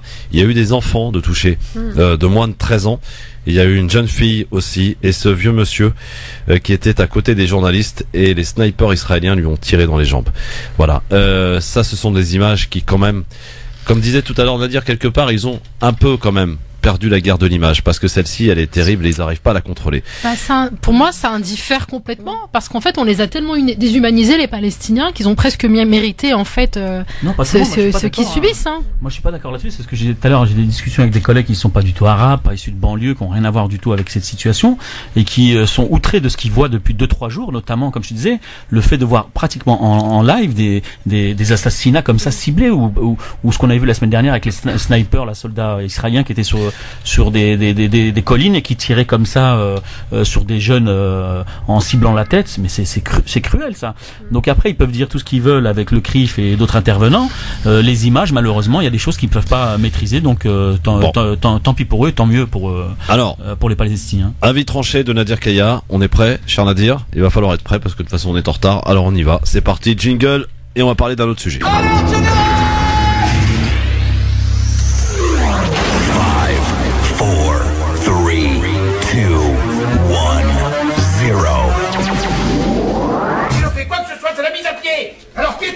Et on va s'adresser avec Nadir Kaya à ceux qui ont comme passion de se muscler le corps et Nadir propose de se muscler le cerveau. Ouais, bon certes, cet avis tranché est un peu plus léger. Il fait suite à des observations avec des amis en allant courir ou faire du sport. Je m'aperçois depuis un petit bout de temps que beaucoup de personnes sont devenues adeptes de la musculation à un point où pour beaucoup c'est devenu une passion parce que je les vois régulièrement et puis donc j'étais dans l'interrogation de me dire mais pourquoi cette envie soudaine de cultiver ou de transformer son corps comme ça. Donc j'ai mis le titre Musclons nos cerveaux, un titre volontairement provocateur. Se muscler est un phénomène qui prend de plus en plus d'ampleur dans nos villes, dans nos quartiers, et encore plus lorsque le beau temps s'impose à nous. On voit des appareils de musculation pousser, des appareils de musculation en tout genre poussés un peu partout dans nos parcs, nos jardins et même au pied de nos immeubles. Matin jusqu'au soir, en semaine, le week-end, ils souffrent, ils suent, ils poussent au maximum dans le cadre de leurs limites pour atteindre un idéal physique. Et si c'était simplement la volonté d'être plus visible, plus fort, et moins dans l'obscurité ou alors dans nos halls qui animaient ces jeunes et ces moins jeunes à façonner un corps normal ou en un corps d'athlète. Y a-t-il un esprit de revanche, un objectif hyper sportif à atteindre? Je ne sais pas. C'est la question que je me pose. Cependant, on aurait apprécié, ou j'aurais apprécié, ou rêver qu'ils fassent autant d'un point de vue de leur citoyenneté, c'est-à-dire renforcer les associations, toutes ces personnes qui militent depuis des années pour conserver notre dignité, afin de mettre à disposition leurs prédispositions athlétiques ou autres, voire intellectuelles pour certains. Nous avons besoin d'un nombre important, mais aussi d'endurance, de force, pour défendre nos dignités, nos actions, nos rêves d'une France meilleure. Alors, espérant que cet enthousiasme puisse aboutir à une prise de conscience qui servirait nos intérêts face à tous ceux qui vivent dans les préjugés, des clichés, et qui alimentent les peurs, les doutes et les divisions. En conclusion, je dirais muscler notre tout pour atteindre l'Olympe de l'excellence j'ai mis un mot là, je suis désolé, pour atteindre l'excellence pour nos enfants, voilà. Et l'exemplarité pour nos enfants. Bon, merci Nadir pour tenter de muscler les corps de ces jeunes messieurs. Voilà, c'est vrai que c'est devenu un adepte pour certains en tout cas de vouloir se muscler à tout prix. Nadia, réaction? Mais non, oui, non, moi si, bien sûr. Ça t'inspire ça? Bien sûr, l'hypersexualisation du monde n'a pas épargné les hommes. Donc l'exigence du corps parfait, le culte du corps et de la beauté, ils se sont fait happer par ce dictat de la beauté. Ils n'ont pas résisté. Voilà, dans le même panier avec les femmes. Ouais, mais il paraît que les femmes aiment ça, les hommes musclés. Alors je sais pas moi. Alors je sais pas quelle femme. En tout cas, pas celle qui est dans ce studio, je pense. Voilà. Le débat. Non, mais je veux dire, musclé de manière. J'en connais un qui est quand même bien musclé, hein. Non, mais je veux dire, si on parle de l'époux de Fatima, avec tout le respect que je dois à Fatima, c'est proportionné. Voilà. Tu vois? Il y a pas, c'est pas exagéré. Oh là là, comment tu es faillotte, Nadia. J'aurais pu prendre un risque. Non, sauf si tu nous écoutes. Bon, non, il t'écoute pas, je pense qu'il est en direct, il se dirige vers la manif, comme beaucoup d'ailleurs, hein. 18h30, place du Trocadéro, n'oubliez pas, évidemment. On va passer maintenant bien au coup de cœur si vous le voulez bien. Nadia, Fatima et Nadir juste après la pub. Également Libertad sur France Maghreb 2. Soyez les bienvenus, c'est France Maghreb 2, le grand forum. Et je rappelle à tous ceux qui seraient pas au courant, le Ramadan c'est demain. Hein. Voilà. Non, au cas où, on sait jamais. Grattez pas un jour encore. Absolument, tout de suite. France Maghreb 2, France Maghreb 2. Oui, coup de cœur maintenant. Et pour finir cette émission sur France Maghreb 2, de ce LGF à la veille de ce premier jour du Ramadan, et encore une fois au nom de toute l'équipe, et elles se joignent à moi, Nadia, Fatima et Nadir aussi, oui. Pour vous souhaiter évidemment de manière collective un excellent Ramadan, Ramadan Moubarak. Oui. Saham Dankom à tous les auditrices, auditeurs, à tous les musulmans du monde entier, oui. Et qui pour la plupart d'ailleurs commencent leur Ramadan demain. Le Maroc, il faudra attendre ce soir, hein. C'est ce soir qu'ils vont dire s'ils commencent demain ou vendredi, avec le Maroc traditionnellement a l'habitude de faire le Ramadan à part. Exception marocaine. Et alors ce qui m'a étonné, Fatima, le Maroc change d'heure pour le Ramadan. C'est pour manger une heure plus tôt ou... Oui, mais je sais pas pourquoi. Dimanche dernier, ils ont changé d'heure, ils ont reculé en fait, et ils changent d'heure à nouveau après le Ramadan. Ils sont malins, hein.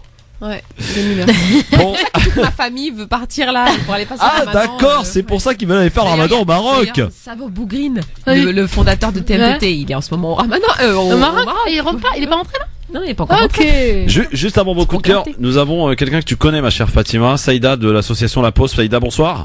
Bonsoir Christophe. Salut bonsoir Saïda. À l'équipe. Bonsoir. Bonsoir. Allô, oui, baissez-moi la radio, Saïda, s'il vous plaît, parce que sinon, on va. Merci beaucoup, chère Saïda. Alors, vous aviez l'événement organisé donc à Bagnolet ce dimanche dernier. Vous étiez d'ailleurs avec nous vendredi dernier pour nous en parler. Et vous aviez un appel à lancer à l'antenne, chère Saïda. Tout à fait.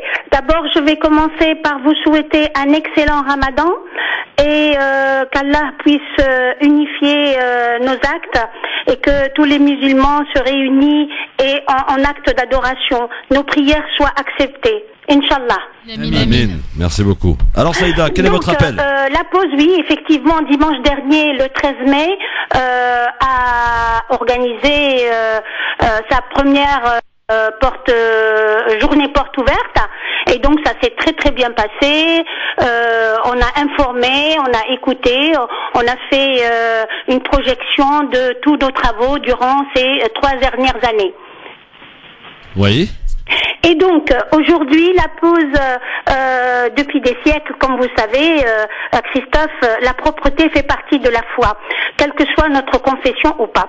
Donc, on se préserve des odeurs douteuses, notamment en ôtant des poils, des saletés, et ceci, bien plus que faisant partie des principes même que le croyant. L'islam exige des croyants cette pratique. Donc, l'association internationale La Pause a pensé à déclencher une opération hygiène destinée aux familles réfugiées au bord de nos routes sur Paris et région parisienne, en proposant des kits d'hygiène qui sont composés de lingettes, couches bébés, tout âge, serviettes hygiéniques, sacs poubelles et savon liquide. Donc une cagnotte est ouverte sur notre page Facebook Association La Pause, et nous récoltons des dons de produits d'hygiène tous les samedis pendant tout le mois de Ramadan jusqu'au 9 juin, donc tous les samedis à 18h, un véhicule est stationné à la porte de Bagnolet, côté pharmacie, c'est un repère, pour récolter des dons en produits d'hygiène, c'est-à-dire la liste que je viens de dire. Il s'agit de lingettes non parfumées, s'il vous plaît, couches bébé tout âge, serviettes hygiéniques, sacs de poubelle et savon liquide. Très bien, donc le rendez-vous c'est porte de Bagnolet 18h et la page Facebook on rappelle la pause, hein, c'est ça sur Facebook. Tout à fait, association La Pause. Merci beaucoup Saïda. C'est moi qui vous remercie. À Ramadan Karim. Oui, Fatima, oui. Juste pour dire rapidement qu'on y était dimanche dernier, il y avait Damien. Je sais pas si tu sais, il y avait Damien qui il m'a même dit qu'il y avait un certain Youssef Brakni qui était du côté barbecue. Ah voilà, on s'est séparé les rôles et vraiment c'était vraiment super, c'était super intéressant, on a appris plein de choses. C'est une association qui est très très bien organisée avec beaucoup de bénévoles très sincères et vraiment j'invite les auditeurs et les auditrices à aller sur les pages Facebook, Twitter, etc. de l'association, donc La Pause, et puis à soutenir l'asso et à suivre les activités de l'association. Merci en tout cas Saïda et mes chers amis Fatima, Nadia et Nadia. Il va falloir faire très vite pour les coups de cœur. On y va, c'est parti. France Maghreb 2, le coup de cœur. C'est parti. C'est top, parti. Ok, mon coup de cœur c'est études sereines même dans la précarité. En fait c'est une cagnotte organisée sur Cotize Up. COTIZUP, et c'est une cagnotte qui est organisée en fait par des étudiantes en médecine qui ont vécu donc dans une certaine précarité. Elles n'ont pas de bourse pour certaines, pas de soutien physique, elles travaillent toutes, elles vivent seules ou en colocation. Certaines d'entre elles ont été obligées de cumuler jusqu'à 2 emplois étudiants en plus de leurs études. Bref, beaucoup de galères et là le Ramadan donc s'annonce. Elles organisent donc une petite cagnotte pour les aider justement à mener à bien leurs études sans avoir le souci de comment on va comment on va pouvoir couvrir toutes les charges exactement, et puis organiser des iftars entre elles. Donc je rappelle que c'est sur Cotize Up et le nom de la cagnotte vous la trouverez, études sereines même dans la précarité, et c'est Firdaous et une autre personne, je me rappelle plus du nom, qui Zeynep et Firdaous qui organisent ça. Et vous verrez que vous pourrez aussi les contacter, les appeler, 2 numéros de téléphone, je vais pas les donner là, je vais laisser le temps à mes camarades pour leur coup de cœur. Cotize Up, études sereines même dans la précarité. J'ai un petit coup de cœur moi aussi, je le glisse comme ça au passage. La dernière émission proposée par Speak Up Channel du Nadia Lazouni Show. L'invitée prestigieuse c'est Fatima Wassak. Vraiment allez voir. Voilà. Une belle émission en ligne sur YouTube, Speak Up Channel, sur Facebook aussi. Merci Christophe. Nadia Lazouni Show. C'est sur le féminisme, outil de lutte contre les discriminations. Il ne pouvait pas en être autrement avec Fatima Wassak. Ben oui. Nadir Kaya. Un coup de cœur ou pas? Rapidement aussi, remercier toute l'équipe Maraude Banlieue Plus, toute l'équipe des responsables, et également tous les bénévoles qui viennent régulièrement les dimanches pour préparer les maraudes et également les distribuer, mais également tous les vêtements, et notamment à destination de toutes les personnes qui sont situées dans des gares de la région parisienne, mais également en périphérie. Tu sais qu'il y a beaucoup de réfugiés qui sont malheureusement au bord du périph', entre les voitures et les ponts. Et donc ça c'est une réalité qui est assez tragique, mais donc voilà, je voudrais remercier toute l'équipe des maraudes qui participent à quelque part à un bien-être, malheureusement dans une situation assez précaire, assez difficile. Donc n'hésitez pas à aller sur la page Maraude Banlieue Plus si vous voulez aider de quelque façon que ce soit. Vous serez le bienvenu. Voilà, il y a qu'en étant solidaire qu'on peut avancer les uns les autres avec dignité et fraternité. Chère Fatima, pour finir. Ouais, beaucoup plus léger. En attendant la série, alors je suis très série, je sais pas si je vous l'ai déjà dit, je regarde beaucoup les séries. Et bon, Game of Thrones, c'est pas avant début 2019. En attendant, il y a une série qui est super, qui s'appelle Westworld. C'est la 2e saison qui vient de démarrer. Alors je vous le fais en cours. Westworld, c'est des humains qui à un moment donné fabriquent un peu des machines, les mettent dans un parc pour se défouler. Voilà, pour se défouler, pour leur taper dessus, les tuer, les violer, etc., etc. C'est une sorte de défouloir géant. Il se trouve que les machines vont accéder, alors je dévoile pas complètement comment, à une certaine forme de conscience. Et vraiment, c'est une série qui fait du bien. Déjà parce que du coup, les êtres humains s'en prennent plein la gueule par les machines, et ça fait du bien de nous en prendre plein la gueule. En fait, ça nous permet de nous remettre en question par rapport au sens de la vie, par rapport au respect de nos corps, etc., etc. Et c'est super bien tourné. Les scénarios sont magnifiques. Il y a Anthony Hopkins qui est c'est des acteurs qui sont prestigieux, et notamment Anthony Hopkins qui est le grand maître d'œuvre, le grand chef d'orchestre de toute la saison 1. Voilà, j'en dis pas plus. Eh bien, allez voir, Westworld. regardez évidemment. Bon, eh bien, direction la manif, 18h30, place du Trocadéro. On vous y attend tous. On se retrouve là-bas. Et on se donne rendez-vous demain avec un bon plateau demain. Il y aura Yasser Louati et Damien Charles qui seront avec nous entre 16h et 18h. Fatima, Nadia, la Halila et Sharba se préparent ou? Harira pour moi parce que Sharba de mon côté, forcément. Nadia. Et les briques. Nadia, Sharba ou Halila? Non, chez moi c'est Sharba et c'est la petite salade qui va avec aussi. Et les petites briques, non? J'évite. Je mange de moins en moins. Comment ça t'évites? Ouais, je fais attention, c'est l'âge. La muscu. Non, c'est pas. La Sharba, les briques chez la Halila chez Fatima. Harira obligatoire. Youssef se laisse faire comme ça. Il adore la harira. Ouais. Ah, Youssef. Qu'est-ce que t'entends encore faire le grand Algérien? Nadia, va falloir qu'on lui parle à Youssef. Ouais. Pour tout ce qui est politique, il est algérien. Pour tout ce qui est nourriture, il est marrant. Je serais tenté de dire qu'il a un peu raison parce que c'est vrai qu'on mange bien au Maroc, mais en Algérie aussi on mange bien. Voilà. On mange bien d'ailleurs partout dans le monde. Voilà. Mais en particulier au Maroc.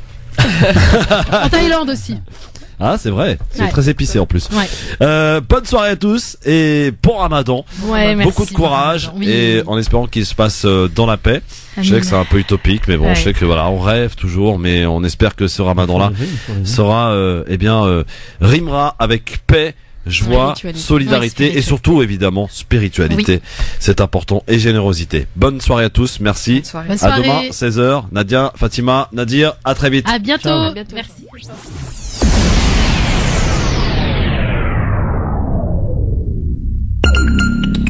18h04, le rappel de l'actualité de ce mercredi soir, c'est avec Marine Garel pour le Flash. Bonsoir Marine. Le CFCM s'étant réuni à la mosquée de Paris ce mercredi 15 mai, annonce à tous les musulmans de France que le premier jour du Ramadan sera le jeudi 17 mai. Bon Ramadan à tous. Bonsoir à tous. Un détenu fiché S s'est évadé ce matin à Brest. Âgé de 21 ans, il a profité de son transfert à l'hôpital pour fausser compagnie à ses surveillants. 2 complices l'attendaient en voiture. Ils sont partis en défonçant le portail de l'hôpital.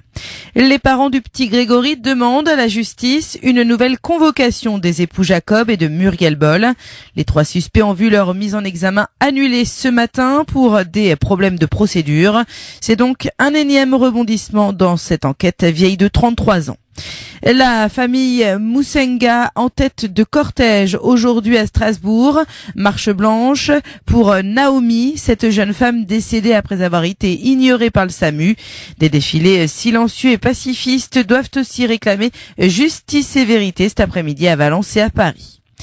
Les députés ont adopté la nuit dernière en première lecture l'article le plus controversé du projet de loi sur les violences sexuelles et sexistes. Il concerne la protection des mineurs.